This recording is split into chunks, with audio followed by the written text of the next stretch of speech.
Subscribe कीजिए Asif Hindi poet channel को और बेल आइकन का बटन दबाइए दोस्तों। सबसे पहले अच्छी अच्छी कहानियाँ हमारे चैनल पर देखने के लिए तो चलिए शुरू करते हैं। गुरु और चेला। बहुत पुरानी बात है। एक गुरु और एक शिष्य थे।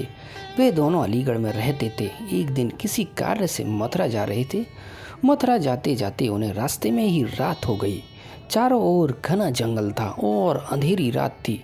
इस तरह जंगल में रात में रुकना सुरक्षित नहीं था। रात होने पर भी दोनों चलते रहे। उन्हें तभी एक गांव दिखा। गुरु और शिष्य दोनों ही गांव में चले गए।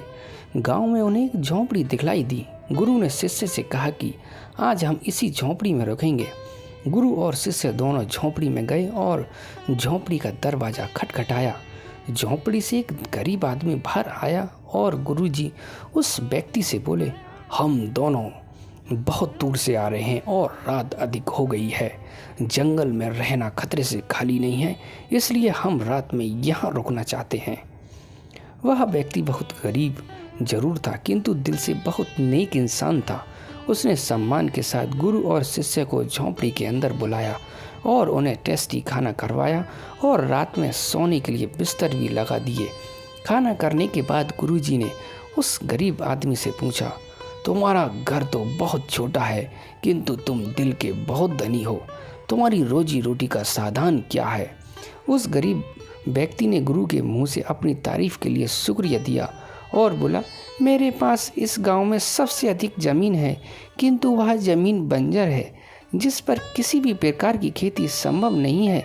इसलिए मैंने अपनी रोजी रोटी पालन के लिए एक भैंस रखी है। उसी भैंस का दूध और घी बेचकर मैं अपनी रोजी रोटी चलाता हूँ।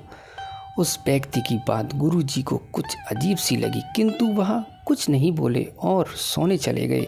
देर रात में गुरुजी उठ गए और अपने शिष्य से चलने के लिए कहा। दोनों गरीब व्यक्ति को बिना बताए घर से निकल गए और जाते जाते गुरुजी उसकी भैंस को अपने साथ ले गए।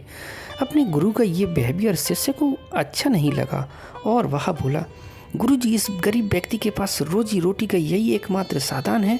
अगर हम इसे ले गए तो ये व्यक्ति अपनी रोजी रोटी कैसे चलाएगा? अपने शिष्य की ऐसी बात सुनकर गुरुजी अंदर अंदर मुस्कुराए और शिष्य से बोले, आज से ठीक 5 वर्ष बाद तुम इसी जगह पर आना और इस व्यक्ति से फिर से मुलाकात करना। सुबह होने के पहले ही गुरु और शिष्य भैंस लेकर उस गांव से बाहर निकल गए। धीरे धीरे कई वर्ष बीत गए। 5 वर्ष बीतने के बाद चेले को गुरु जी की बात याद आई और उसे फिर से गरीब व्यक्ति के घर जाना है। शिष्य फिर से उसी गांव गया। गांव जाते ही उसने देखा कि जिस स्थान पर झोंपड़ी थी, ठीक उसी स्थान पर एक आलीशान मकान बना हुआ है। ये देखकर उसे यकीन नहीं हुआ। शिष्य मकान मालिक से मिलना चाहता था। जैसे ही शिष्य मकान के पास गया और उसने उसी गरीब व्यक्ति को देखा, किंतु इस बार गरीब व्यक्ति बहुत अच्छे कपड़े पहने हुआ था और देखने में बहुत ही खुश महसूस लग रहा था। शिष्य उस व्यक्ति के पास पहुंचा और बोला, क्या आपने मुझे पहचाना? मैं वही बालक हूं जो आज से 5 वर्ष पहले रात हो जाने के कारण अपने गुरुजी के साथ आपके घर रुका था। वह व्यक्ति झट से शिष्य की बातें सुनकर उसे पहचान गया और बोला, हाँ, मुझे आज बहुत अच्छे से याद है। उस रात अगर आप लोग मेरी झोंपड़ी में नहीं आए होते तो शायद आज मैं भी उसी परेशानी में जी रहा होता। उस रात आपके जाने के बाद मेरी भैंस भी कहीं चली गई थी और मेरी रोजी रोटी के लाले पड़ गए थे।